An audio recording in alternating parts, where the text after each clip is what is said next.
Happy Wednesday, everyone. Well, not if you're Whoopi Goldberg, AKA Karen Johnson. Yeah, who knew Whoopi was a Karen? I thought that was only for white people, like Toyota Priuses and skiing.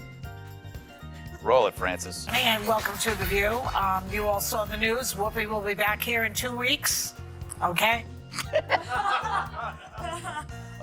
So cute when one of their side gets punished. They sulk like they ran out of raw cookie dough. Whoopi Goldberg just had a meltdown so dramatic it deserves its own Broadway production. Dim the lights, cue the trembling spotlight. What triggered the spectacle? Just Greg Gutfeld delivering a roast so ruthless, her confidence needed a safe word. If you thought daytime drama peaked with soap operas, think again. Watching Whoopi come undone was like seeing a clearance rack scarf unravel in slow motion. Grab the popcorn. This takedown was messier than a Kardashian group chat during a family. Suspended Whoopi for 2 weeks because she said the cost had nothing to do with race. She said this on a show called The View, which makes everything about race. Except now. Isn't about race. No. No, it's not about race. It is. No, it's about a different race. But it's not about race.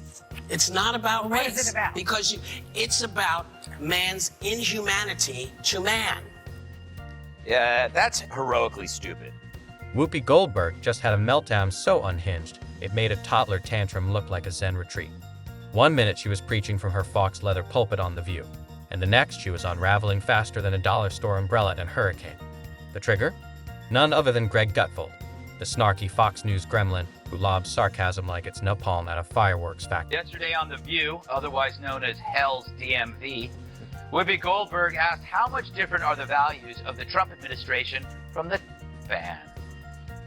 We have a leader who has repeatedly demeaned women, Right. wants to defund organizations that benefit women, calling on the media to shut up, specifically wants to give preferential treatment based on... Let's not pretend this meltdown came out of nowhere. Whoopi's been cruising toward this emotional detour like it was a prepaid vacation, baggage and all. The View, once billed as a spirited roundtable of diverse perspectives, has morphed into a live-action showdown of 5 glitchy Siri units battling in a virtue-signaling cage match. And leading this chaotic chorus is Whoopi herself, wielding emotion like a bullhorn, convinced that turning up the volume on her opinions somehow anoints her as the voice of... Talk about groundbreaking to actually hear a celebrity say something mean about the fan. How dare they compare them to Trump? The fan should sue. Guess they ran out of Hitler analogies. So as they bash the president, I'm reminded how entertainers rarely express any rage over any strand of misogynist Islamism. If they did, we might take their rage toward Trump seriously.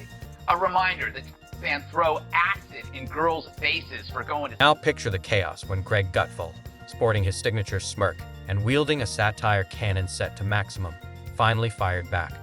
His clapback hit with such force it echoed through studio walls and ricocheted across cable networks. And Whoopi, she crumbled with all the grace of a soggy tissue. Cue the theatrics, the deep-sized, exaggerated blinks, and that classic look of stunned betrayal, as if someone had just dared to roast the high priestess of daytime drama. Canada apparently are throwing tariffs on manatee meat and bovine semen, which means The View is very unhappy. Oh, sausage maker Johnsonville is recalling more than 42,000 pounds of pork sausage for possible contamination with plastic fibers. Fortunately, authorities were able to track all 42,000 pounds to a single location in New York City. Let's be honest, this wasn't your garden variety roast. Gutfeld didn't just embarrass Whoopi. He dissected her arguments with the precision of a sushi chef deboning a trout. While she delivered her usual sermon on the outrage of the day, echoing whatever buzzword was bouncing off her echo chamber, Gutfeld lit up the flaws in her logic like a floodlight shining through Swiss cheese. And when faced with that spotlight, Whoopi didn't offer reason. She defaulted to her trademark move, flailing. She's turned emotional theatrics into a full-contact sport. The moment she's challenged, out comes the invisible oppression card, pulled with the flair of a magician yanking a dove from a sleeve. Only this bird shrieks, "How dare you?" That wasn't vulnerability on display, it was pantomime fit for an Oscar. Now rewind. The View has devolved into a lab experiment in ideological inbreeding, a space where independent thought goes to suffocate under layers of lukewarm outrage. It masquerades as debate, but more often it's synchronized sanctimony, with hosts nodding like well-manicured bobbleheads afraid to disrupt their contour. Each episode plays like a smug-off, with 5 personalities vying to deliver the most predictable opinion in the most self-satisfied tone possible. And Whoopi, she's the crowned monarch of this kingdom, lobbing half-baked hot takes with the confidence of someone who once skimmed a headline and now considers herself a thought leader. Kids are small, but who's the dumbest one of all? True, none of them are in Mensa, but who's the most densa? Perhaps it's Sunny who mastered the art of making idiots look smart. The moment anyone dares to question the hive mind on The View, they're either shouted down, gaslit into submission, or, if they're a guest, politely vanished into irrelevance. It's less a talk show these days and more like a live-action Twitter mob in studio lighting. So when Greg Gutfeld strolled in metaphorically and dropped a few well-aimed truth grenades, he didn't just throw shade. He shelled a fortress built entirely out of feelings. He said what many viewers had quietly suspected, that the sanctimony on The View is so thick, it practically deserves its own seat at the table. And Whoopi, caught mid-monologue, she looked like someone who had accidentally wandered into a philosophy lecture while searching for the gift shop. First came the glare, the kind that practically hissed, asterisk, how dare you challenge my throne, peasant. Then, the heavy, world-weary sigh, as if Atlas had just passed the cosmic burden directly into her lap, nestled between a designer brooch and a mountain of moral superiority. And finally, the pièce de résistance, a meltdown choreographed with the precision of emotional performance art, a whirlwind of scrambled rhetoric, fuzzy historical references, and what could best be described as an interpretive sob session. You could practically hear the control room begging for a commercial break while she fought back tears, careful not to smudge the eyeliner, as she shouted passionately about topics she only half read in a headline 2 brunches ago. Down the hallway. The rapture is here. The rapture's here. And then also I learned that the cicadas are coming. Cicadas. Cicadas. Although I love for the first time in like No, 100 years, no. but for the first time in many, many years. No, And so- every 17 years this happens. well, that's not what I read, but maybe, maybe Well- you know better. All those things together would maybe lead one to believe that, either climate change exists That's more or the something point. is really the Earth going is on. returning. Earthquakes are not at the mercy of climate change. It's underground. It can't. I don't think that's. It happens, and the eclipse, they've known about the eclipse coming because eclipses happen, and they actually can say when these things are going to happen. Amazing. Ironically, Gutfeld didn't even have to break a sweat. All he did was hold up a mirror. And what did that reflection reveal? A show running on the fumes of outrage instead of offering anything resembling insight. A host who confuses volume with value. A panel so allergic to dissent, you'd think a conservative opinion might trigger a medical emergency. Gutfeld didn't just roast Whoopi. He exposed the hollowness of the whole operation. His satire, sharp as ever, sliced clean through the smug fog that clings to The View like expired perfume. And as Whoopi scrambled for a comeback, her co-hosts clicked into place, nodding in sync like backup singers in a Broadway cult. But let's not forget the ensemble in this theater of self-importance. This wasn't a solo nosedive. It was a full cast crash landing. Each time Whoopi spiraled, her fellow hosts leaned in with forced concern and expressions that screamed, this wasn't in the script. Joy Behar looked like she'd just cracked the code to quantum physics, while Sunny Hostin tossed out a word salad so mushy it made syntax weep. Then came the standard protocol, circle the wagons. Conversation morphed into an emotional drum circle where accountability was the one guest not on the RSVP list. Gutfeld's critique was swiftly rebranded, not just as a jab at Whoopi, but as an attack on all women, all hosts, and possibly anyone who's ever sipped tea from a live, laugh, love mug. Austin's obsession with race gets thrown back in her face. Today's video comes to us from Sunny Hostin. Sounds like a town. We're in Sunny Hostin. She was on PBS's Finding Your Roots, a show dedicated to researching celebrity ancestry. For context, Sunny is a staunch supporter of reparations and has made a fortune spewing nonsense about white privilege and racial justice. Well, turns out she's not as oppressed as she claims she is. She's actually the descendant of slave owners from... But here's the twist. No one outside that studio was buying it. The internet lit up like a Christmas tree wired by a caffeine-addled elf. Memes, reaction videos, sarcastic TikToks. It was open season. Whoopi's meltdown got the full remix treatment, slow-mo replays, dramatic violin soundtracks, and edits that made daytime TV look like a telenovela directed by Quentin Tarantino. The cringiest part? This wasn't some rare outburst. It was just another chapter in the ever-growing saga of Whoopi versus reality. Those glorious collisions where her ego slams headfirst into actual resistance, and every time, she reacts like it's the first disagreement she's encountered since the Clinton administration. Honestly, there's something almost impressive about being that consistently off-target while still delivering it with unshakable conviction. The View has officially become a masterclass in being loudly misinformed. A sort of book club where no one's read the book, but everyone's ready to passionately review the cover. And poor Gutfeld. He didn't even go for a personal jab. He critiqued her ideas, but in the enchanted kingdom of Whoopi, that's basically blasphemy. Because why engage in honest debate when you can spiral into theatrical despair and declare yourself the victim? Whoopi claims Biden's loose bowels should make voters throw in the towels. Goldberg's rational so weak she doesn't care if Biden can't speak. Yes, it's a magical land where little Debbies make big bellies and brain cells go to die. This week on The View, Whoopi doubled down on her support of Joe Biden's re-election. No surprise, but it was her peculiar poo-powered prose that piqued my potty predilection. Rolling.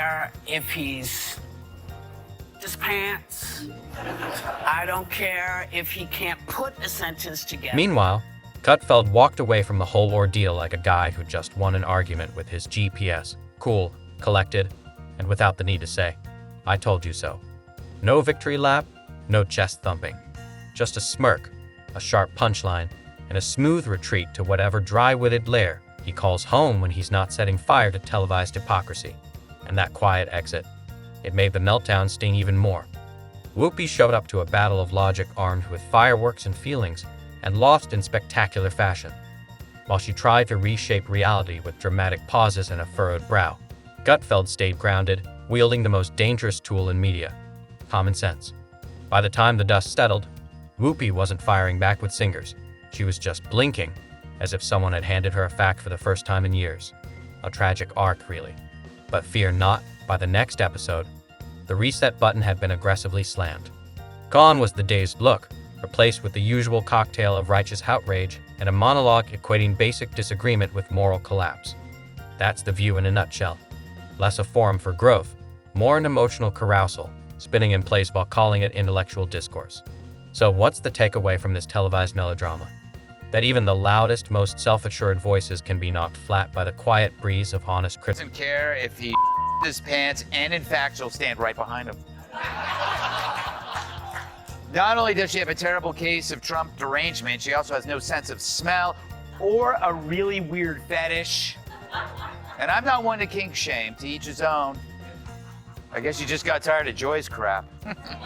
Whoopi's persona is built on never being questioned, and Greg Gutfeld, whether you cheer him or boo him, has no issue strolling into the hornet's nest, fly swatter in hand, and stirring the pot with surgical precision. As for Whoopi, maybe next time she could try stepping outside the bubble instead of breaking down inside it. Step away from the smugness, the echo chamber, the illusion that her opinions are sacred and somehow immune to satire. But then again, where's the fun in that?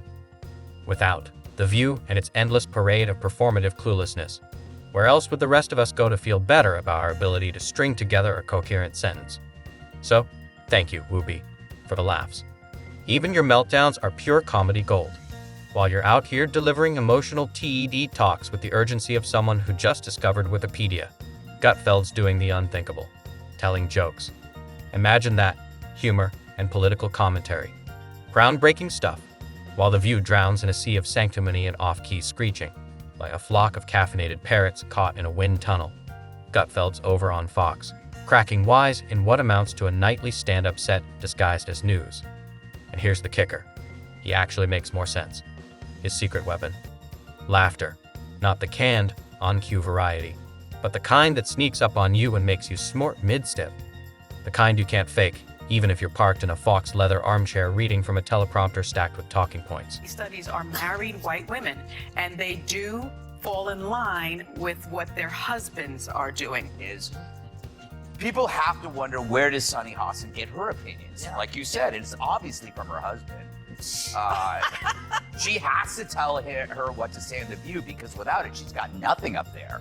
She's not very bright. So, but the problem with her is that she went full. Gutfeld doesn't need 5 co-hosts nodding like dashboard bobbleheads to validate his points. He doesn't need to cry on cue or weaponize victimhood like a soap star angling for a daytime Emmy.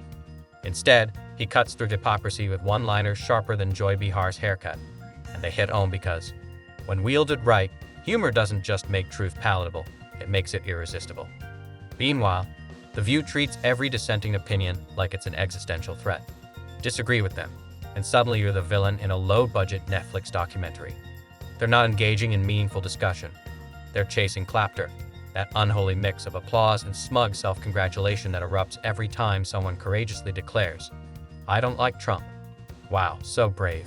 Someone call the Pulitzer Committee. But Gutfeld, he leans into the discomfort. He mocks both sides with equal precision, understanding that the real influence lies in that sweet spot between comedy and commentary. That's why his audience is growing, while The View Asterisk's viewers are aging out like a forgotten carton of almond milk. The next generation isn't looking for lectures. They're craving sarcasm with a shot of truth. Make Sunny Hostin, who thinks climate change caused the solar eclipse, the dumbest of them all. Because everyone knows the moon caused the eclipse, which is controlled by The View's gravitational pull. All right, Kat, did you ever see such a group? It's amazing how Joy and Whoopi became the smart. Let's talk numbers, because while The View may run on feelings, ratings don't. And the numbers? Brutal, unfiltered truth. Then came the internet roast, a digital bonfire of memes, clips, and comment section McDrops. As for Greg, the replies, basically a standing ovation in pixel form. It wasn't just a win, it was a landslide.